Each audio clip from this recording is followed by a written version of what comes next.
大家好，我们这次影片来介绍第三个 Obsidian 的模板外挂。先前我们使用过了核心提供的模板，但是呢，它太过于简单了。那接着我们又使用了 Templator， 再加上 Quick Add 的整合而形成的模板。这个模板呢，它在操作上、设定上跟使用上都比较复杂，比较不方便让新手或者是没有程式设计经验的朋友们来使用。大家为了要把 Templator 跟 Quick Add 的整合做到一个比较适合自己操作的一个方法，通常都要花很多的精力跟时间。但是我们今天介绍的这个 From Templator 呢，它就刚好介于这二者之间，不会太过简单，因为它提供了很多的多功能的一个功能，让我们可以做多方面的一个输入。它也把 Quick Add 跟 Templator 的一个缺点就是我们使用 Quick Add 呢，每一个输入或者是每一个选择呢，都是一个单独的对话窗。From Templator 呢，能够把这多个的输入格式整合到了一个对话窗里面，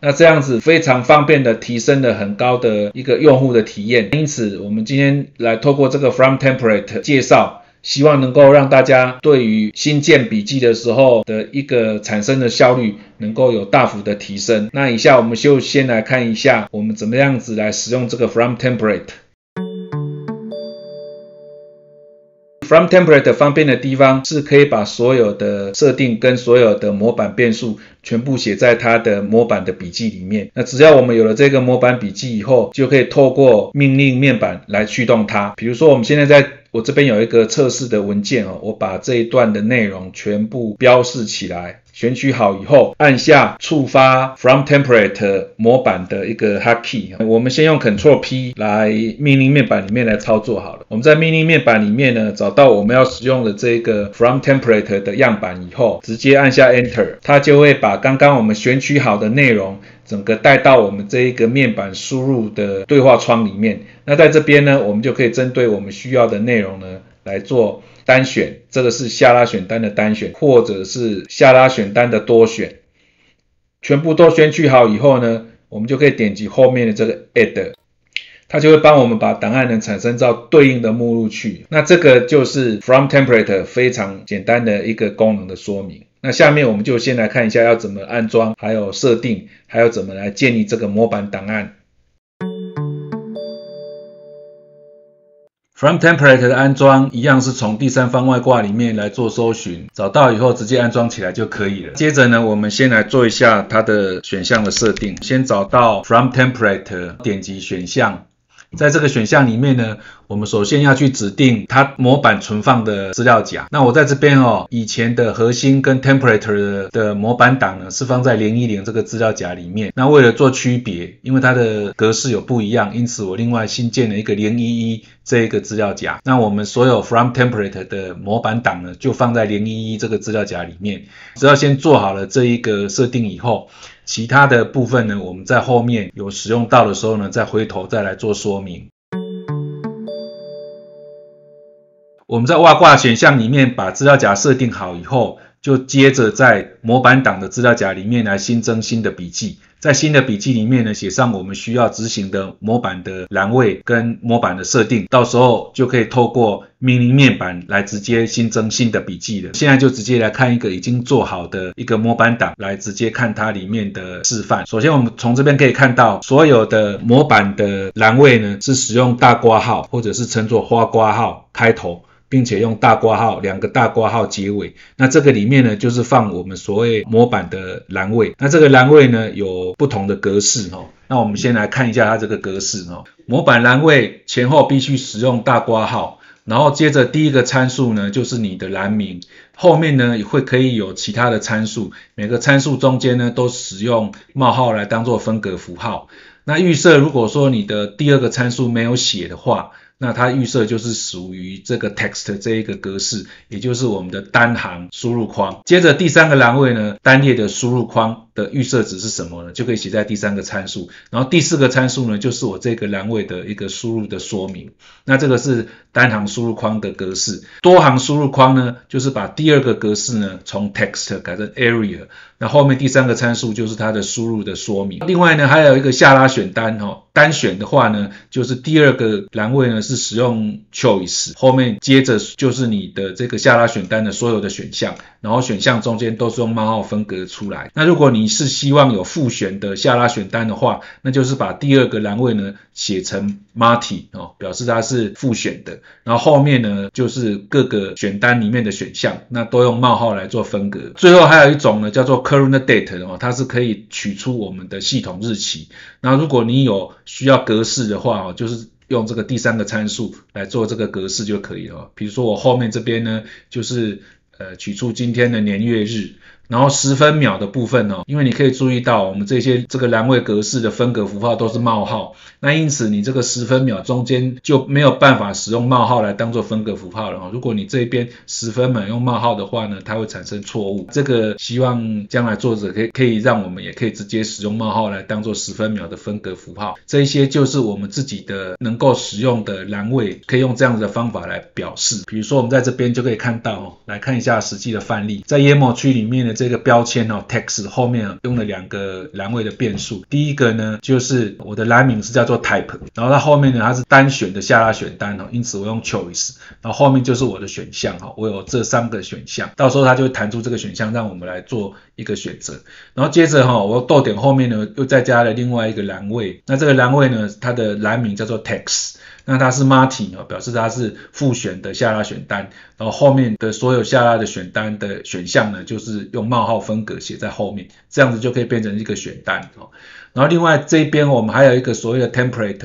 dash replacement， 那这个用法我们待会再讲。那它这边就是使用了2个大括号 title， 那这个 title 呢其实就是我们笔记的档名，那这个 title 是内建的变数，我们这个就是我们这个笔记的档名，然后后面这个呢就是我们的建档日期，它的第2个参数是 current date。那后面这边呢我们可以看到我这个标题列我是使用了4个参数，然后第一个是我的栏名，就是我们的档名，接着呢它的格式是 text， 然后它的预设值是空的，表示它没有预设值，然后后面这个是它的提示的显示出来的输入说明，那后面这个是 overview， 还有一个内建的变数叫做 body 没有特别去写它的格式，但是只要栏名是 body 的，它自己就会形成是多列式的一个输入框。那我有了这几个设定以后，我们来实际看一下它显示出来的输入的视窗会是什么样子。在这一篇里面呢，点击我就直接进入了这个输入框。那这个方法是我们直接从快捷键这一边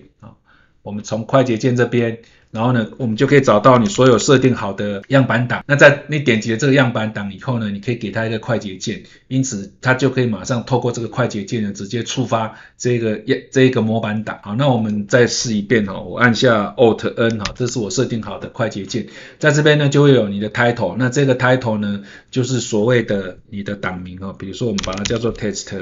2022，接着呢就是单选，比如说我是所谓的永久笔记，然后还有标签比如说我是部落格，然后 Windows 随便选然后这边就是日期，那这边因为没有办法用冒号我就用减号来表示，我再把它改回成冒号，然后接着呢就是我多列式的输入，这边可以任意你做任何的输入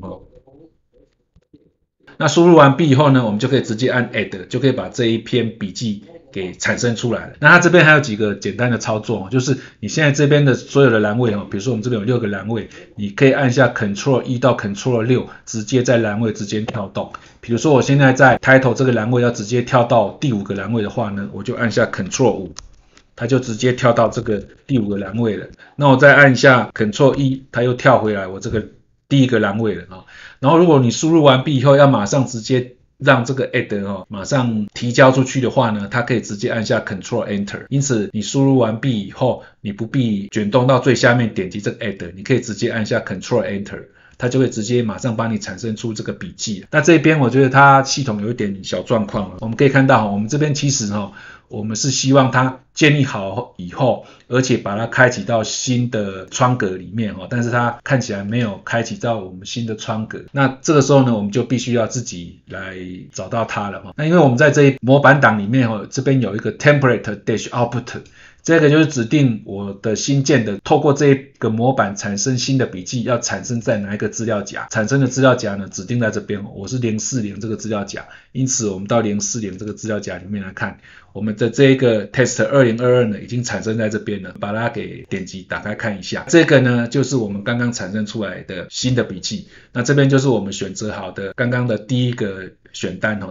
单选的这个下拉选单，后面是我们用复选选出来的，那这个是我们的标题，后面就是所谓的 overview， 这边就是 body， 那我们这一篇笔记呢就产生完成了，可以说它的操作是非常简单的。接着呢我们就来栏位的地方介绍完了以后，我们再介绍它这个以 template 开头的这些设定的这些栏位，只要把这些设定的栏位呢写在我们的 YAML 区，这个模板呢就会依据我们这边的设定呢来产生我们新的笔记比如说我们这个 template output 刚刚已经看到了就是我们新建的这个笔记要存放的一个资料夹，比如说我的这个模板它要存放的资料夹是040，因此我们不同的模板呢其实可以指定不同的产生的资料夹，那这样子对我们在使用模板的时候就可以很方便的指定预设的存档的位置了。然后接着这个 template 的 file name 呢就是说新建笔记的档名，那预设当然就是用这个 title 这个变数，那你也可以把它改成是你要的格式，比如说你把它叫做 book 减号，后面就是你的输入的一个名称，那到时候新建的笔记呢它前面就会带出这个 book dash。我们接着再来看一下这一个 template dash input 的用法，它基本上就是可以让我们在当前的笔记选择好的文字呢直接填到我们的模板输入对话窗里面，然后把这个内容呢直接带入到我们的新建的笔记里面来。我们先来看一下设定我们进入第三方外挂，找到我们 from template， 再进入它的选项，在这个地方我们有一个设定叫做 selection split，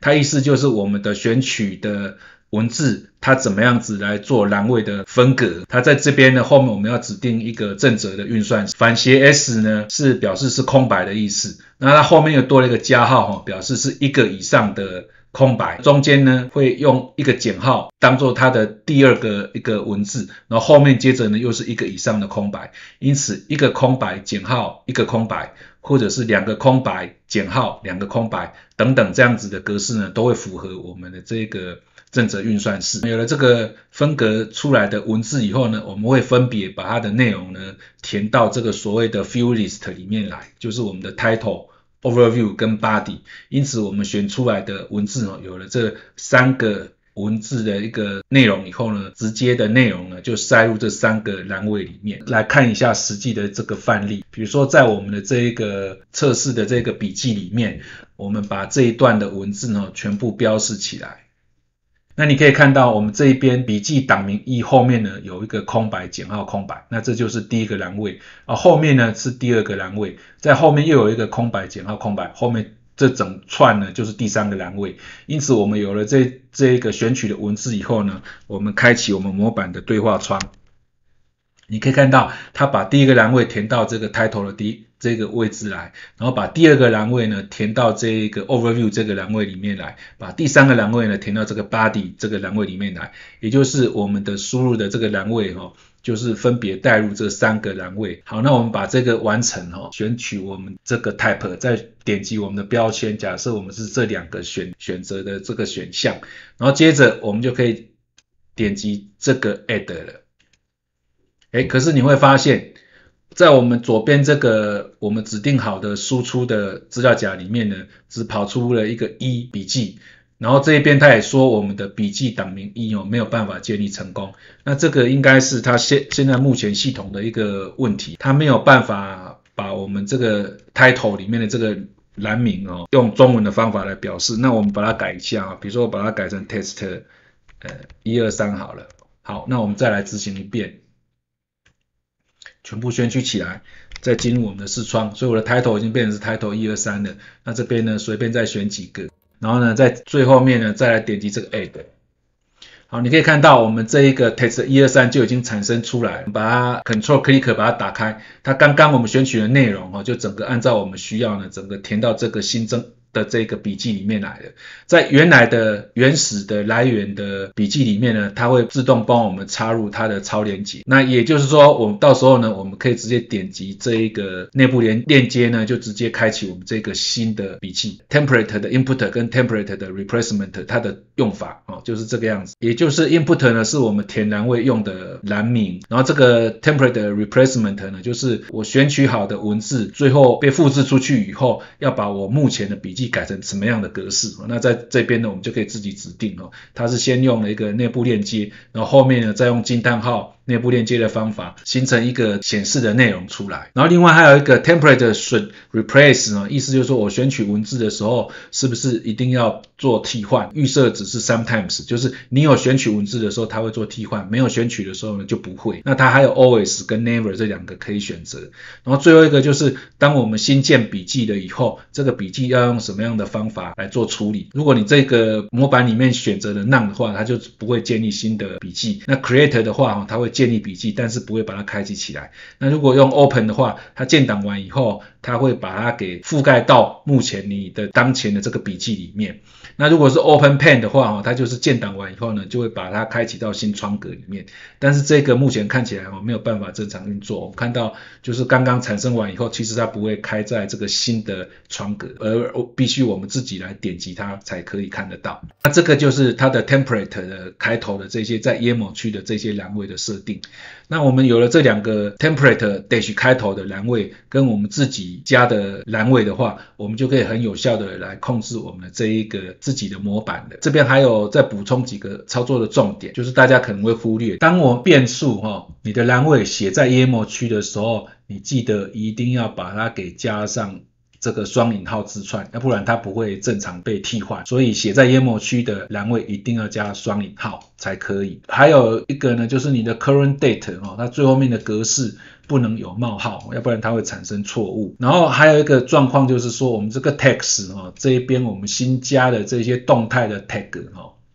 它都会被加到这个 tag 这个清单里面来了。那这个就很奇怪了，这个我已经在它的 GitHub 上面的这个 issue 里面有填单，希望作者可以把这个给改掉。那这个就是我目前碰到的这几个问题。这个就是我们今天介绍给大家的这个 From Template， 它简单很多了，而且功能也很齐全，那非常适合我们有需要做模板再建立自己要的笔记，我们可以把一些内容给预先填好的这一个状况。希望对刚使用 Obsidian 希望透过模板来快速建立的朋友呢，能够有一些效率上的一个帮助。今天我们就介绍到这边，谢谢各位。